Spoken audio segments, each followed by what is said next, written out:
अस्सलाम वालेकुम नाज़रीन, आ गई हूँ मैं आपकी दोस्त, आपकी host Iqra Naeem and I welcome you all to my show दिल खोलकर। एक ऐसा शो जिसमें हर शख्स बता सकता है अपनी कहानी, अपनी ज़बानी। मैंने बहुत बार अपने जानने वालों से ये बात सुनी है that in my work place I face challenges that my colleagues don't, simply because they are man. इससे यही साबित होता है कि जो जेंडर डिस्क्रिमिनेशन प्रोफेशनल लाइफ में होती है उसको लेकर बहुत इश्यूज होते हैं। यानी अगर हम फैशन डिजाइनर का नाम सुनते हैं तो हमारे जहन में आता है जरूर लड़की होगी। अगर हम इंजीनियर का नाम सुनते हैं तो हमारे जहन में आता है जरूर लड़का होगा। अगर हम मेकअप आर्टिस्ट का नाम सुनते हैं तो हमारे जहन में आता है जरूर लड़की होगी, मगर ऐसा नहीं है। प्रोफेशन जो भी है, अगर हम उसमें दिल से काम करें और उसमें डेडिकेटेड हो और हार्ड वर्क करें तो रिगार्डलेस ऑफ जेंडर उसमें सक्सेस रेशो हाई हो सकता है। मगर आज मैंने अपनी जिस गेस्ट को बुलाया है वो भी इसी ही प्रोफेशनल लाइफ में जो डिस्क्रिमिनेशन है उसका शिकार हुई है। तो खवातीन और हजरात, आइए जानते हैं उनकी कहानी, उनकी जबानी। Let's welcome our talented guest miss Sukaina Batool. अस्सलाम वालेकुम। वालेकुम सलाम। कैसी हैं आप? अल्हम्दुलिल्लाह बिल्कुल ठीक। आप बताएं कैसी हैं? मैं भी बिल्कुल ठीक हूँ। सबसे पहले तो बहुत ज्यादा शुक्रगुजार हूँ मैं आपकी कि आपने रजामंदी दी, आप आए और अपनी कहानी शेयर करें हम सबके साथ। Thank you so much for your invitation also. No problem at all. अच्छा, सबसे पहले तो सुकैना मैं जानना चाहूंगी कि आपकी फैमिली में कौन कौन है? फैमिली में मेरे अम्मी अब्बू और मेरा छोटा भाई और छोटी बहन। अच्छा, मतलब आप सबसे ज्यादा बड़ी हैं। जी सही है। तो मतलब आप माशाल्लाह से जो इतनी टैलेंटेड है तो आप अपने छोटे भाई बहनों के लिए एक अच्छी एग्जाम्पल क्रिएट कर रही हैं। जी जबरदस्त, ठीक है। तो अच्छा, हमारा क्योंकि आज टॉपिक थोड़ा प्रोफेशनल लाइफ के बारे में है, उस साइड पे है, तो इसीलिए मैं सवाल जो पूछूंगी वो ये कि बहुत सारे सब्जेक्ट्स होते हैं, तो आपका फेवरेट सब्जेक्ट कौन सा था? मैथ्स या साइंस? आपका किस तरफ ज्यादा रुझान था? अच्छा, तो ये स्टार्टिंग ऐसे हुई थी कि जब मैं अपने 7th स्टैंडर्ड में थी तो हम लोग अपने गांव से शिफ्ट होके आए थे हैदराबाद वापस। तो हैदराबाद जब हम आए थे तो उस वक्त तो 2 साल तो बड़े मस्ती मजाक में निकल गए, स्कूलिंग के कुछ पता नहीं था।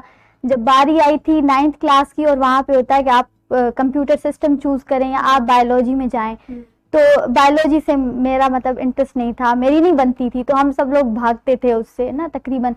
बट हमारी जो प्रिंसिपल थी वो बहुत ही मतलब फैमिली एनवायरनमेंट था, उन्होंने हमें फोर्स किया कि नहीं, आपको अपनी जनरल नॉलेज के हिसाब से आपको बायोलॉजी पढ़नी चाहिए। इंसान को पता होना चाहिए कि दिल किस तरफ होता है, वॉल कितने होते हैं, ये दिमाग मतलब कुछ चीजें जरूरी है पता होना। हाँ, कि वो मतलब कह रही थी आपको जनरल नॉलेज के हिसाब से आप ये पढ़ लें, अच्छा होगा आपके लिए इन फ्यूचर।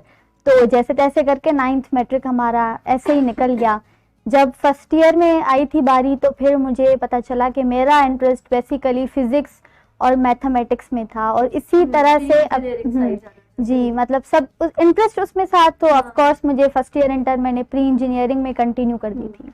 ठीक है। तो आप क्योंकि आपको पता चले कि आपका इंटरेस्ट इस फील्ड में, तो आपने फिर इंटर के बाद जो आपके वो होते हैं एडमिशन टेस्ट, एंट्री टेस्ट होते हैं, तो आपने तभी डिसाइड कर लिया था फौरन से ही कि आपको इंजीनियरिंग फील्ड में जाना है? नहीं, इसमें भी एक था कि मेरी फैमिली में कुछ मतलब मेरी फैमिली में जो ननियाल वाली साइड थी वहाँ पे मेरे मामू थे, उन्होंने सीएसएस क्लियर की थी और वो बहुत बड़े ऑफिसर बने थे, और सब लोग जो है वो बड़ा इंस्पायर हुए थे उनसे। और उसके बाद जो उम्मीदें जो थी सबकी वो मुझ पे आ गई थी। मेरे अम्मी अब्बू से लेके मेरे खानदान वाले सब कहते थे आप बहुत होशियार हैं, आप बहुत मेहनत करती हैं, आप सीएसएस कर लें, बहुत बड़ी ऑफिसर बन जाएंगी, बस उनका ये हो गया था। तो फिर उस चीज़ में फिर मैं भी आ गई थी कि ठीक है, जब इतना ज़्यादा कहा जाता है तो आपको भी लगता है कि शायद यही आपके लिए बेहतर है। हाँ, तो उसमें फिर मुझे भी था। फिर मुझे एक चीज़ मैंने रियलाइज़ की कि मेरा बैकग्राउंड इतना स्ट्रांग नहीं बना हुआ। जाहिर सी बात है, सीएसएस में आपको रिटन टेस्ट भी होता है, आपको इंटरव्यू भी क्लियर करना होता है, उसमें आपको आईआर, पॉलिटिक्स, पाकिस्तान स्टडीज, आपका बैकग्राउंड स्ट्रांग होना चाहिए। फिर उसमें मुझे था कि अभी मतलब एक दम से मैं उसमें नहीं जा सकती, मुझे 1 साल 2 साल मेहनत करनी होगी। तो मैंने अपने पेरेंट्स से फिर डिस्कस किया था कि let me do something on backup plan, मैं अपना बैकअप प्लान एक करूंगी, उसके बाद फिर मैं सीएसएस में जंप करूंगी। Backup plan is very important. Yes, so that's why backup plan के हिसाब से फिर मैंने ई-कैट चूज़ किया कि मैं इंजीनियरिंग साइड जाऊंगी, बिकॉज मेरा इंटरेस्ट मैथमेटिक्स और फिजिक्स में था। तो फिर मैंने अपनी ई-कैट की तैयारी शुरू की और इसी तरह से मैं इंजीनियरिंग यूनिवर्सिटी में मेरी इनरोलमेंट हुई थी। तो आपकी किस यूनिवर्सिटी में हुई? बेसिकली मेरी मेहरान यूनिवर्सिटी में एडमिशन हुई थी, but at the time of interview I have a lot of options, जिसमें से आर्किटेक्चर डिपार्टमेंट भी था और भी बहुत सारे थे। बट आर्किटेक्चर में मेरा कोई इतना, डिज़ाइनिंग में मेरा कोई इंटरेस्ट नहीं था। तो उस वक्त according to some professor choice dean ने मुझे प्रेफरेंस दी और कुछ थोड़ा सा मुझे अपना भी इंटरेस्ट लगा उस फील्ड में, वो थी एनवायरमेंटल इंजीनियरिंग फील्ड। तो फिर मैंने कहा कि this is the good option to go with. तो उस टाइम फिर मेरी इनरोलमेंट उसमें चल रही थी कि उस वक्त आपने ऑप्शंस देखे जो अवेलेबल थे और आपको रिकमेंडेशन भी आई और आपको भी लगा, तो आपने ये चूज किया और ये आपका ओरिजिनली बैकअप प्लान था जी। ठीक है। तो आपकी जब पहला दिन था तो ऑब्वियसली आपने क्लास में आप गई, तो कितने क्या रेशो था मेल फीमेल का क्लास में आपके?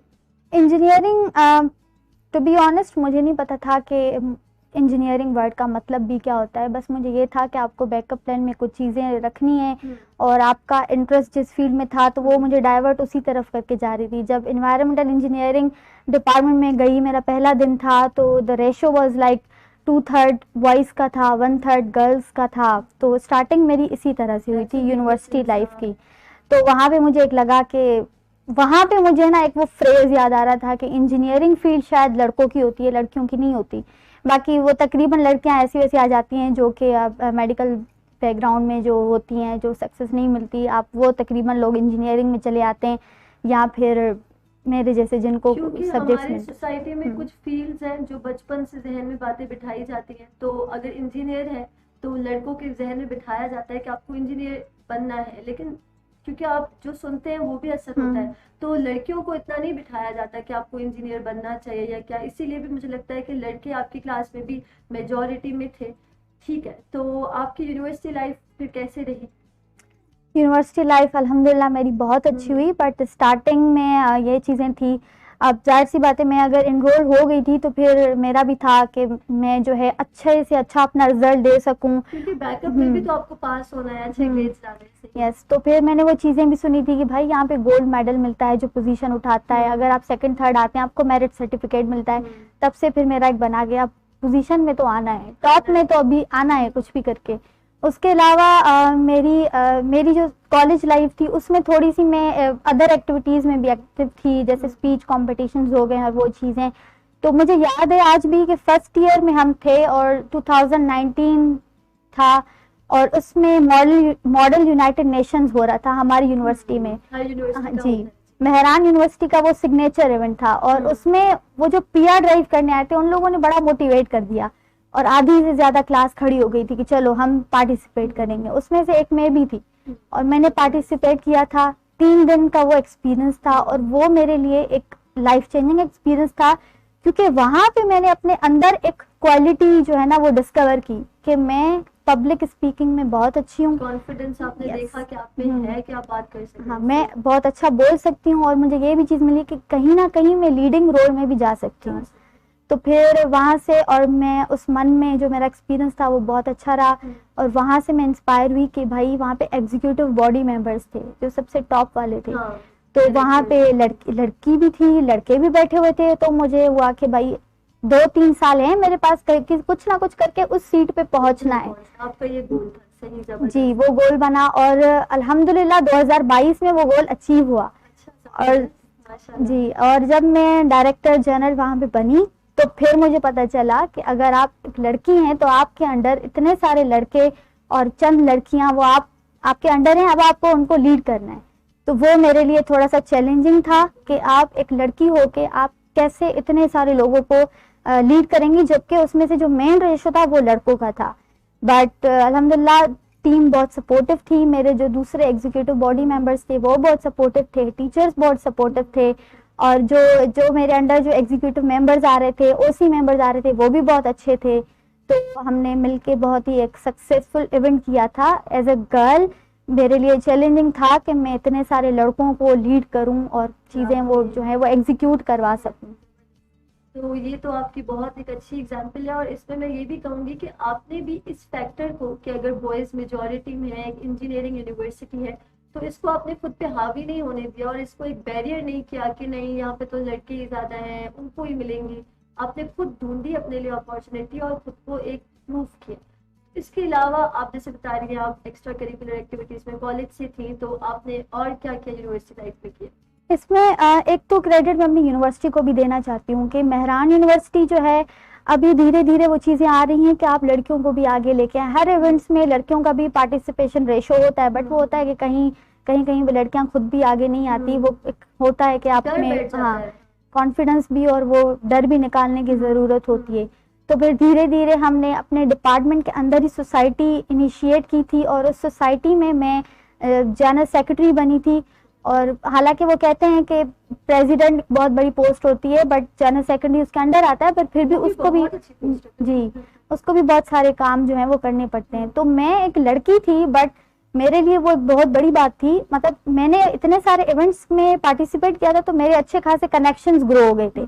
फिर मुझे लड़कों की तरह मुझे भी चीजें पता थी। अच्छा साउंड सिस्टम इस वाले का अच्छा है, पैनाफ्लिक्स बनवाना है, अच्छा हाँ ये हैदर चौक पे ये वाला दुकान है बहुत अच्छा बनाता है, इधर जाना है तुम्हें, और तुम्हें क्या क्या चाहिए खाया उसमें रिफ्रेशमेंट में, या मिनरल वाटर की बोटल्स कहाँ से लानी है। इतने अच्छे कनेक्शंस बन गए थे कि वही चीजें जो चीजें हम एक्सपेक्ट करते हैं कि सिर्फ लड़कों को पता होंगी, वो चीजें फिर मुझे पता होने लगी और मेरे कनेक्शंस बने और वो चीजें खुद ही मैं हायर कर रही थी और खुद ही वो चीजें एग्जीक्यूट हो रही थी।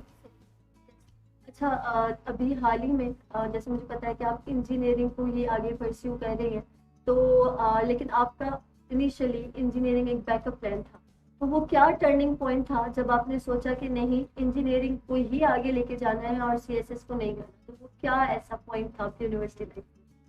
जब मेरी यूनिवर्सिटी के 3 साल तो ऐसे ही निकल गए थे कि भाई ठीक है, क्योंकि हमारे डिपार्टमेंट के अंदर एक सेशन हुआ था जिसमें सीएसएस ऑफिसर एक आए थे और उन्होंने, हम लोग सब सेमिनार हॉल में बैठे हुए थे, फर्स्ट ईयर से लेके फाइनल ईयर के बच्चे। जब उन्होंने एक सवाल किया कि आप में से कितने लोग हैं जो सीएसएस ऑफिसर बनना चाहते हैं, 3rd ईयर में थी मैं तब, मैंने भी हाथ खड़ा किया था कि मैं भी बनना चाहती हूँ उसमें जी। फिर जब आया हमारा फाइनल ईयर में, तो वहाँ पे एक अपॉर्चुनिटी आई थी, मेरे साथ मेरे प्रोफेसर ने शेयर की थी। वो था एक exchange program, foreign exchange program, जिसका नाम था women in energy scholars program. उस प्रोग्राम का मोटो यही था कि वुमेन को हमें एम्पावरमेंट, उनको एम्पावर करना है इंजीनियरिंग फील्ड में। फिर उसमें वो जो एक बहुत बड़ा किरदार था मेरी अपनी फील्ड का, एनवायरमेंटल इंजीनियरिंग। अभी आप सुन रहे होंगे बड़ी बातें क्लाइमेट चेंज की, COP28 हो रहा है, ये सारी चीज़ें एनवायरमेंट और क्लाइमेट चेंज इसी पे ही हो रही हैं। तो उसमें उस प्रोग्राम में मैंने अप्लाई किया था और लकीली, और मतलब मेहनत और लक दोनों के साथ मेरी सिलेक्शन हो गई थी। That was the last chance of my life कि आप अंडर ग्रेजुएट के अंदर आप किसी एक्सचेंज प्रोग्राम में जा सकते हैं। फाइनल ईयर में ही मुझे अपॉर्चुनिटी मिली और मैं गई थी। तो 2 weeks were like in Qatar में हम लोग थे, टेक्सास A&M यूनिवर्सिटी में। वहाँ पे हमारे लेक्चर्स हुए, लैब वर्क हुआ, हमारे कुछ साइंस इंस्टीट्यूट्स थे, वहाँ पे हमारा विजिट हुआ था और हमने काफ़ी सारी ऐसी खवातीन से हमारी जो है वो टेबल टॉक हुई थी जो कि बहुत बड़े काम कर चुकी थी। कुछ तो की आपने इनसाइट्स देखे कि क्या-क्या प्रैक्टिकल लाइफ में? यस, कुछ उसमें से तो मुझे तो उनके नाम भी याद नहीं। कुछ तो एक बड़े साइंस इंस्टीट्यूट की डायरेक्टर थी और कुछ लोग तो न्यूक्लियर एनर्जी में काम कर रहे थे यूएसए से, वो सारी लड़कियां आई थी। हमने जब उनकी बातें सुनी, उनकी स्टोरीज सुनी, that was like so inspiring for us. और फिर मुझे पता चला था कि मेरी अपनी फील्ड की वैल्यू क्या है। असल में जो मैंने अपनी फील्ड की वैल्यू देखी, मैंने वहां से मुझे चीजें पता चली कि सोच है कि ये बैकअप नहीं होना चाहिए, इसी को आगे कंटिन्यू, वो भी फ्यूचर, एक बहुत अच्छा फ्यूचर और एक बहुत अच्छी आप सक्सेसफुल लाइफ उसमें से आप क्रिएट कर सकते हैं। तो फिर वहां से वो चीजें हुई। बट दैट्स अ पॉइंट कि वो जिन लोगों से मेरा इंटरेक्शन हुआ था वो थे फॉरेन के, कतर के थे, यूएसए के थे। अब वो वापस जब मैं अपने मुल्क आई, पाकिस्तान आई, तब हमारा इंटरेक्शन था इस्लामाबाद और लाहौर की काफी सारी बड़ी बड़ी इंडस्ट्रीज के साथ। तो आप गई लाहौर इस्लामाबाद? जी हाँ, तो वहाँ पे ही मुझे अपने कंट्री का रियलिटी चेक मिल गया था ना लाहौर में भी बहुत सारी अच्छी कंपनीज थी, इस्लामाबाद में भी थी। जब हमने कुछ विजिट की, कहीं पे रेशो ऊपर नीचे था लड़कियों लड़कों का, कहीं पे वो खुद भी कह रहे थे कि लड़कियों के लिए टफ होता है काम करना। अगर आप खुद भी एक्सेप्ट करेंगे कि हाँ ठीक है मैं काम कर सकता हूँ फील्ड में या कर सकती हूँ, फिर भी वो जो सोसाइटी होगी ना, या वो जो लोग होंगे ना आपके आसपास काम करने वाले, वो यही डालेंगे कि लड़की हो कहाँ फील्ड में जाओगी, ये काम करोगी, या वो आपको ऐसे देखेंगे जैसे कोई नमूना आ गया इधर। तो उस हिसाब से फिर वो चीजें, वो भी पॉजिटिव भी थी, नेगेटिव एस्पेक्ट्स भी थे। जाहिर सी बात है, आप एकदम से एक सोसाइटी को 100% आइडियल नहीं जा सकते उस पे। तो इस्लामाबाद में भी मैंने एक कंपनी विजिट की थी, तो वो बहुत अच्छी थी। उनका वो मल्टीनेशनल कंपनी थी बेसिकली, और वो जेंडर इक्विटी पे काम कर रहे थे कि उनको लड़कियों को हायर कर रहे थे, और काफ़ी सारी अच्छी लड़कियां थी, और उनकी लड़कियां फील्ड पे भी काम कर रही थी, ऑयल फील्ड्स पर भी। अच्छी बात है जी, तो वहाँ से मुझे एक इंस्पिरेशन मिली थी कि नहीं, पाकिस्तान में भी ऐसी कंपनीज हैं जो कि लड़कियों को सपोर्ट करती हैं इंजीनियरिंग फील्ड में। अगर करती हैं तो फिर why not, I should also like to my yes, तो मैं अपना फ्यूचर उसी में ही जो है ना स्टार्ट कर दूँ। तो फिर मैंने डिसाइड कर लिया कि भाई एनवायरमेंटल इंजीनियरिंग में पढ़े हैं, अब इसको ही आगे लेके जाएंगे। और मतलब ये हमारी एक जिम्मेदारी भी बनती है कि आप जिस फील्ड में पढ़ते हैं आप उसी में ही जो है ना वो आगे सर्व करें अपने कंट्री को और अपने लोगों को सर्व करें। So this was a turning point, जहाँ पे मेरा कैरियर टर्न हुआ था एक चुटकी में, कि मैंने अपने डिसीजंस को मूव ऑन कर दिया था उसमें। तो इसके बाद अब ये आता है कि क्योंकि आपके 3 साल आपने बताया ये फाइनल ईयर में था, तो वो जो 3 साल आपके पेरेंट्स और सबके जहन में यही था कि इंजीनियरिंग इसका बैकअप है। तो आप जब उस सब एक्सपीरियंस के बाद घर गए, आपने अपने पेरेंट्स को बताया कि नहीं अब मैंने सोचा है कि मुझे CSS नहीं करनी, इसमें जाना है, तो उनका क्या रिएक्शन था? मेरी फैमिली और मेरे रिलेटिव्स का रिएक्शन पॉजिटिव था। मेरी फैमिली का बहुत पॉजिटिव था, वो बहुत सपोर्टिव थे, मेरे हर फैसले पे वो सपोर्टिव थे। बट फिर वो बात आ जाती है कि जब आप ग्रेजुएट होके जब आप ऑन फील्ड आते हैं ना, तब आपको पता चलता है कि चीज़ें जो है ना, लोग कहते हैं कि भाई यूनिवर्सिटी लाइफ बहुत टफ है। मैं उनको कहती हूँ नहीं, आप जब यूनिवर्सिटी लाइफ से गुजरेंगे और जब आप ऑन फील्ड आके आप अपने कैरियर में आएंगे ना, फिर आपको पता चलेगा कि चीज़ें बहुत डिफरेंट हैं और आपको फेस करना है उनको, और चीज़ों को बस संभालना है। क्योंकि यूनिवर्सिटी लाइफ में हमारी टेंशन होती है टिल क्लासरूम, हमारे एग्जाम्स, हमारे असाइनमेंट्स डेडलाइन पे हो रही है नहीं हो रही, बट प्रैक्टिकल लाइफ में असली वाले टेंशन होते हैं जो रियल लाइफ पे बेस्ड होता है। मैं जानूंगी आपकी प्रैक्टिकल लाइफ के बारे में, आपके जॉब्स के एक्सपीरियंस कैसे रहे, बातों का सिलसिला जारी रहेगा। मगर उससे पहले वक्त होता है एक शॉर्ट ब्रेक का, तो हम ब्रेक लेंगे, कहीं मत जाइए, जल्दी वापस आइए हमारे शो दिल खोलकर।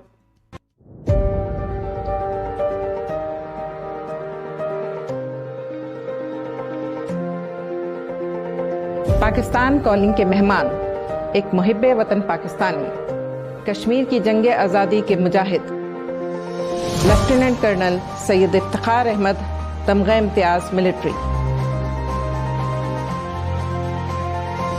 पैवस्त रशद से उम्मीद बहार रख, पाकिस्तान नेमत खुदाबंदी है और पाकिस्तान अतिया खुदाबंदी है। Who will disclose the real history of Pakistan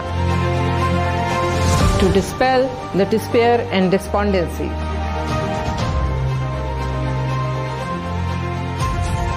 Kashmir is in blood and Pakistan in the heart of Kashmiris. No rumors, no rumors, no fantasy, only truth, the full truth. झूठ और फरेब इस दौर में रद्द कुफर, Pakistan calling.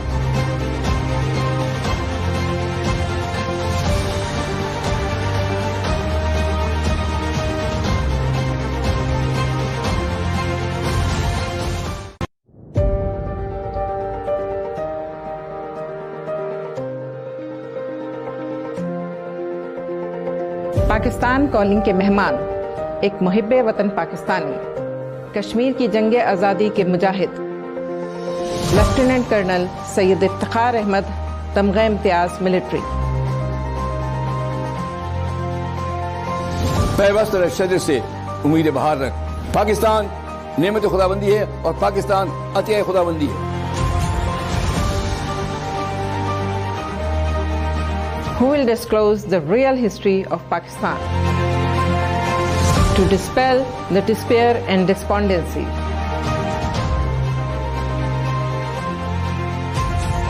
Kashmir is in blood and Pakistan in the heart of Kashmiris. No rumors. No rumors. No fantasy. No fantasy. Only truth, the full truth.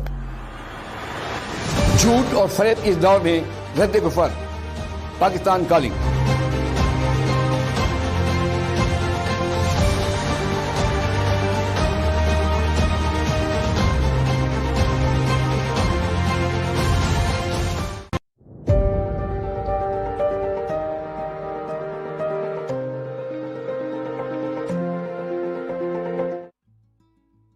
Welcome back to my show दिल खोलकर। तो बातों का सिलसिला जारी करते हैं। हम बात कर रहे थे इनकी यूनिवर्सिटी लाइफ की जर्नी के बारे में हमने बात की, और अब हम जानेंगे कि जब ये प्रोफेशनल लाइफ में आई तो इनको किसी चैलेंजेस का सामना करना पड़ा या नहीं, अगर करना पड़ा तो उसका रीज़न क्या था। जी सुकैना, तो आपकी जब ग्रेजुएशन हो गई और अब आपने माइंड सेट कर लिया था कि आपको इसी ही इंजीनियरिंग वाली फील्ड में ही आगे जाना है, तो आपकी फर्स्ट जॉब कैसी थी, क्या एक्सपीरियंस था आपका?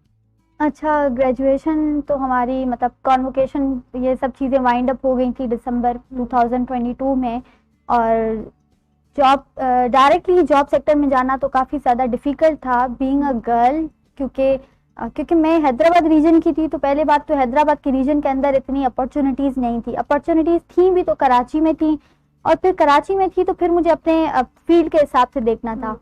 तो सॉलिड वेस्ट मैनेजमेंट फील्ड में मेरा बड़ा इंटरेस्ट था, मेरे सब्जेक्ट से ही वो चीज़ डेवलप हुई थी, बट वही बात आ गई कि वो भाई वहाँ पे सिर्फ मेल और जो है आदमी काम कर सकते हैं, क्योंकि फील्ड वर्क होता है, आपको काफ़ी सारे ऐसी सिचुएशंस भी होती हैं जो लड़कियां हैंडल नहीं कर पाएंगी। कहीं ना किसी हद तक बात उनकी भी ठीक थी, क्योंकि सोसाइटी ऐसी है तो फिर वो एक्सेप्ट ही नहीं करते लड़कियों को, तो फिर आप क्या कर सकते हैं। तो जैसे तैसे करके बड़े इंटरव्यूज़ मैंने दिए हैं, बड़ी मैंने जदोजहद की, और फिर मुझे मार्च में जाके मुझे अपनी फील्ड के अंदर जॉब मिली थी हैदराबाद में वेस्ट मैनेजमेंट कंपनी में। और आप यकीन माने वो पूरी एक ऑफिस थी, और उस ऑफिस के अंदर एक ही लड़की थी, और वो सिर्फ मैं थी जो पहली हायर हुई थी वहाँ पे। यहाँ से पता चलता है ना कि इंजीनियर्स में वो कितनी प्रायोरिटी देते हैं कि अगर कोई मेल हो एज कम्पेयर टू फीमेल। जी हाँ, तो बस वो पहली मैं लड़की थी उसी में। मेरे लिए भी खुद थोड़ा सा चैलेंजिंग था, बट मैं खुद को संभाल लेती हूँ ये कह के कि कोई बात नहीं, आगे जाके आपको बहुत अच्छा रिजल्ट मिलेगा, अभी तुम्हें करना है। और काफ़ी सारे ऐसे चैलेंजेस भी आए कि मैं खुद टूट गई थी बिल्कुल कि नहीं मुझसे नहीं हो रहा, आप थोड़ा सा मैं मूव ऑन करूँ, छोड़ दूँगी। जारी रहेगा, लेकिन हमारे पास एक लाइव कॉल आई है। अस्सलाम वालेकुम। वालेकुम अस्सलाम। जी मेरी बात स्पीकर से हो रही है? जी, मुझे आपकी आवाज़ आ रही है। आपका नाम? जी मैं सॉरी, मैं अपना नाम नहीं डिस्क्लोज करना चाहती, बस मैंने आपसे बात करने के लिए कॉल की थी। जी, मैं आपका शो बड़ा शौक से देखती हूँ कराची से। अच्छा, ज़बरदस्त, अच्छा लगा जान के कि कराची से भी लोग हमारा शो देख रहे हैं। जी, अब बताएं आप। जी बिल्कुल। अच्छा, ये कहना चाहूँगी कि आप जो ये शो करके लोगों को मौका दे रही हैं कि वो अपना दिल का बात शेयर करें, कि देखिए बड़ा सेंसिटिव टॉपिक है, लोग नहीं बात करना चाहते अपने मेंटल कंडीशन के बारे में और इन सारी चीज़ों के बारे में। बिल्कुल, लेकिन आपने एक प्लेटफॉर्म दिया है जहाँ पे लोग खुल के अपनी दिल की बात कर सकते हैं और वो अपना बोझ हल्का कर सकते हैं। बिल्कुल, ये बहुत ज़रूरी है आजकल जहाँ पे इतनी सारी बीमारियां हैं, तो सबसे ज़्यादा तो ये हमारे जो स्ट्रगल्स होते हैं जो हमारी मेंटल हेल्थ पे अफेक्ट करते हैं, तो उन पे अगर हम बात करें और दिल का बोझ हल्का करें तो उससे बहुत फ़र्क पड़ता है। और मेरा यही मोटो है कि मैं सारी सर्वाइवल स्टोरीज लेके आऊँ जो बाकियों के लिए इंस्पिरेशन और मोटिवेशन, और आज की भी हमारी गेस्ट ऐसी हैं जिनकी स्टोरी काफ़ी ज़्यादा इंस्पायरिंग है। चलिए जी, फिर देखते हैं आज की स्टोरी। मैं देखती हूँ क्योंकि मैं अभी आपका शो देख रही हूँ। नहीं, ज़रूर आप देखिए। जज़ाकल्लाह खैर, आपने कॉल की, बहुत अच्छा। Thank you so much, best of luck. अल्लाह हाफिज़। बातों का सिलसिला जारी करते हैं। तो आप बता रही थी कि आप ओनली लेडी थी जो जॉब करती हैं वहाँ पे, करती थी जहाँ पे सारे मेल थे, तो फिर वो कैसी रही आपकी जॉब, कैसा एक्सपीरियंस था? मेरे लिए काफ़ी चैलेंजिंग भी था, और कभी कभी फिर मेरे अम्मी अब्बू भी उसी बात में आ जाते थे कि छोड़ दो जॉब, चली जाओ CSS की तरफ, अगर जाओगी तो बहुत अच्छा होगा, बहुत अच्छी जॉब मिलेगी आपको, बहुत एक इज्जत वाला प्रोफेशन है। और मतलब सब लोग फिर मुझे वो कह रहे थे कि आप जो है ना बहुत टफ है, आप लड़कियों का इन होना इस चीज़ में। फिर भी मैंने कहा हार नहीं मानूंगी, मैं करूंगी। और कहीं ना कहीं वो चीज़ें आ रही थी कि जैसे ना कि वो लड़की चली जाए बस छोड़ दे जॉब, तो मैं जिद पे आ गई थी कि नहीं अब तो करनी है मुझे। तब यही तक टिप है कि रुकना नहीं है, हारना नहीं है, बस चलते रहना है, तभी आप मंजिल पे पहुंचोगे। या फिर आप अपने दूसरे जो है ना आप दूसरा रास्ता ढूंढें उसी, मतलब मैं एक यहाँ पे बस मैं एक ही एडवाइस दूंगी कि अपना गोल चेंज नहीं करना होता, आपको अपना प्लान चेंज करना होता है। तो मैंने भी उसी वक्त यही किया कि मैंने कहा गोल तो वही रहेगा, अब प्लान बी पे जाना है। प्लान बी पे जाना। जी, तो उस वक्त का प्लान बी क्या? प्लान भी ये था कि जिस प्रोग्राम के थ्रू मैं कतर, इस्लामाबाद और लाहौर गई थी, मैं वहाँ पे जो हमने इंडस्ट्रीज मतलब विजिट की थी उनका बिजनेस कार्ड्स हमारे पास थे। उन्होंने हमें दिया था कि आप इन फ्यूचर इंटर्नशिप करनी हो, आपको किसी भी चीज़ की ज़रूरत हो एम्प्लॉयमेंट, तो आप कांटेक्ट करें।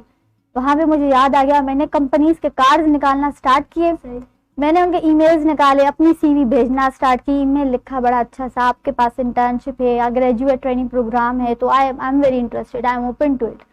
फिर मैंने अप्लाई कर दिया। 1 महीने के बाद मुझे कॉल आई थी इंटर्नशिप की, और कहाँ से?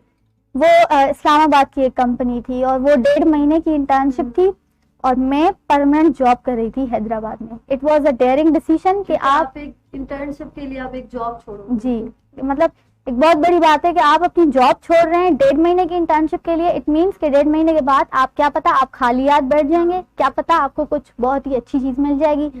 बट मेरे लिए मैंने कहा कि जो कंपनी है और जो एक्सपीरियंस मिलेगा वो वर्थ इट होगा। और मुझे, मैं नाम रिवील नहीं करूंगी, बट वो मेरे मेंटोर हैं और उन्होंने मुझे एक चीज़ बताई थी कि जब भी कोई अपॉर्चुनिटी मिले उस कंपनी का नाम और टाइटल अपनी CV में लगाओ और थोड़ा सा अपनी CV को एक बार देखो तुम्हें क्या लगता है कि तुम्हारी CV की वर्थ बढ़ गई या कम हो गई। तो वही चीज़ मैंने नोट की, मैंने कहा कंपनी बहुत अच्छी है और आपकी CV की वर्थ बढ़ेगी। हाँ, और ये मैंने नहीं देखा कि मुझे 20,000 मिलेंगे या मेरा खर्चा ज़्यादा हो जाएगा या मैं अपनी जेब से पे करके वो चीज़ें करूँगी। मैंने कहा नहीं, अब जाना है, एक्सपीरियंस हासिल करना है, बहुत कुछ सीख के आना है और फिर वापस जैसे ही आऊँगी मुझे किसी और अच्छी कंपनी में ऑफर मिलेगी। तो फिर मैं चली गई। सोच रखी आपने बिल्कुल। और आगे बढ़ने के लिए रिस्क तो लेने पड़ते हैं ना। अगर हम अपने कंफर्ट जोन में रहें कि एक ही जॉब है इसमें ही रहें तो फिर आप और ज्यादा आगे नहीं बढ़ सकते। तो आपने बहुत अच्छा डिसीजन किया। तो वहाँ पे कैसा रहा आपका एक्सपीरियंस? फिर मैंने स्टेप आउट कर लिया था और मैं चली गई इस्लामाबाद और वहाँ पे भी मतलब मेरी फैमिली से फुल सपोर्ट थी मुझे कि आप जी कि आप भेज रहे हैं अपनी बेटी को। मैं इस्लामाबाद गई थी, उस कंपनी में मैं इस्लामाबाद में थी। फिर उन्होंने, I was very interested in field work. मेरा शुरू से ही इंटरेस्ट था कि मैं फील्ड वर्क में जाऊँ। हालांकि लड़के और लड़कियां दोनों भागते हैं फील्ड वर्क के से कि नहीं भाई गर्मी होगी, तंग होंगे हम, मिट्टी वाला काम होगा, ये होगा वो होगा। बट मेरे लिए वो पैशन भी है, प्रोफेशन भी है। तो फिर मेरा खुद भी था कि ये मुझे फील्ड पे भेजें और लकीली मेरे मैनेजर ने कहा कि ठीक है हम आपको फील्ड पे भेजेंगे, खास के लिए बदीन साइड। तो मैं वहाँ पे गई थी 2 हफ्ते और मेरा एक्सपीरियंस बहुत अच्छा था। और वो पीक टाइम था, जून जुलाई का टाइम था, गर्मियाँ भी बहुत अच्छी खासी गर्मियाँ थी। बट मैं जब आप सिविल ड्रेस होती है आपकी, आप ऊपर वो कवरऑल पहनते हैं ना, वो जो फायर रेजिस्टेंट उनका कवरऑल होता है, उनकी पर्टिकुलर ड्रेस होती है, वो जब आप पहनते हैं, वो जब मैंने पहना वो एक मेरे लिए वो एक पावर वाला सूट था, जैसे मैं कोई सुपरस्टार बन गई हूँ उस वक्त। हाँ, वो वाकई वो मुझे बहुत खुशी होती थी वो पहनकर। और मैं कहती हूँ साथ पहन के बस मैं घूमती रहूँ, मैं काम करती रहूँ। तो वो 2 हफ्तों का एक्सपीरियंस मेरा बहुत अच्छा था। वो जो फील्ड एक्सपीरियंस मैंने हासिल किया और वो जो चीज़ें मैंने सीखी और वो जब मेरी अपनी CV में पुट हुई 1.5 महीने के बाद, जब जी ज्यादा इम्पैक्टफुल। हाँ, तो अगस्त में मैं वापस अपने घर हैदराबाद आ गई थी और फिर वो CV अपडेट हो गई मेरी CV। अब तो मैंने फिर से दोबारा से भेजना स्टार्ट कर दिया क्योंकि अब मेरे पास कोई जॉब नहीं थी, अब मुझे जॉब ढूंढनी थी दोबारा से। जब मैंने अपनी CV भेजना स्टार्ट की तो 2 जगहों से मुझे कॉल भी आ गई थी। कराची में दोनों कंपनीज थी, दोनों का मेरा इंटरव्यू हुआ और दोनों ने सिलेक्ट कर लिया मुझे। बड़ी बात कि अब मतलब दोनों अपॉर्चुनिटीज। आप इतनी मेहनत कर रही हैं तो क्यों नहीं, फिर आप गई? जी हाँ, उसमें उसमें से I will not reveal the name, but हाँ, बिल्कुल। वो भी एक एनवायरमेंटल इंजीनियरिंग टाइप उसके रिलेटेड ही थी कंपनी, वहाँ पे मैं करंटली अभी आप उस कराची वाली कंपनी में जॉब कर रही हैं? नहीं, फिर वो भी मैंने स्विच की थी किसी रीज़न की वजह से, तो उसी कंपनी में मैं गई थी। बट वो फिर वही बात आ जाती है कि आप जेंडर इक्विटी होनी चाहिए, या वो जेंडर बैलेंस नहीं होता, या कहीं कहीं पे आपको उस कंपनी में इस चीज के हवाले से भी चैलेंजेस फेस हुए? जी हाँ, वो हालांकि वो एक बहुत बड़ी अच्छी कंपनी थी, वो कोई नॉर्मल मतलब मल्टीनेशनल कंपनी थी वो, और उनकी पॉलिसीज भी बहुत अच्छी थी, सब चीज़ें बहुत अच्छी थी, बट कहीं ना कहीं लोगों का क्या करें, उनकी जो सोच होती है वो हम नहीं बदल सकते। हाँ, या फिर वो भी चीज़ आ जाती है कि मैं कहती हूँ कि अगर आपको अच्छी अपॉर्चुनिटी मिल रही है कहीं पे ग्रो होने की, या कुछ ज़्यादा अच्छे सीखने की, या एक्सपीरियंस आपको ज़्यादा मिल रहा है, एक्सपोजर ज़्यादा हो रहा है, तो वो चॉइस कर लें आप अपनी वो, आप किसी चीज़ को नो कह के और किसी चीज़ को यस कर सकते हैं, इसमें कोई बड़ी बात नहीं है। तो फिर वो भी एक बोल्ड डिसीजन था कि वो फिर मैंने अपनी जॉब लेफ्ट की, और मुझे ग्रेजुएट ट्रेनिंग प्रोग्राम की ऑफर आई थी उसी कंपनी से जिसमें मैंने इस्लामाबाद में काम किया था। तो it was a good thing, क्योंकि मेरा एम भी वही था कि मैं उसी कंपनी के साथ काम करूं, because it was a really good company, और वो नहीं देखते थे कि आप लड़की हैं या आप लड़के हैं। यही होना चाहिए ना, क्योंकि सक्सेस जो है वो आपकी मेहनत पे डिपेंड करता है, इस पे नहीं कि आप बॉय हैं या गर्ल हैं। हाँ, तो उस कंपनी का मोटो भी इस साल उनका मोटो भी यही है कि आप हमें जो है लड़कियों को हायर करना है, और फील्ड में भी इक्वल नंबर ऑफ लड़कियां रखनी है, ऑफिस में भी इक्वल नंबर रखना है। तो वो उस चीज़ ने मुझे बड़ा इंस्पायर किया। और दूसरी चीज़, जैसे मेरा बैकग्राउंड एनवायरमेंटल इंजीनियरिंग था, और वो एक ऑयल एंड गैस कंपनी थी, तो वो एनवायरनमेंट को भी कंपनसेट कर रहे थे, उनकी वो ट्रीटमेंट वगैरह और एलिमिनेशन, वो सारी चीज़ें थी।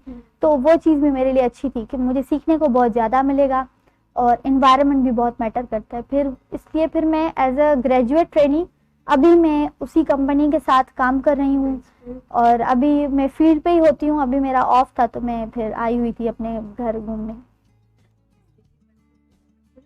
तो आपका जो ये पूरा एक्सपीरियंस है, इसमें यही हम देख रहे हैं कि वो कंपनी आपको अपॉर्चुनिटीज दे भी रही है, और आप जहाँ जहाँ आपको मिल रही हैं आप ले भी रही हैं।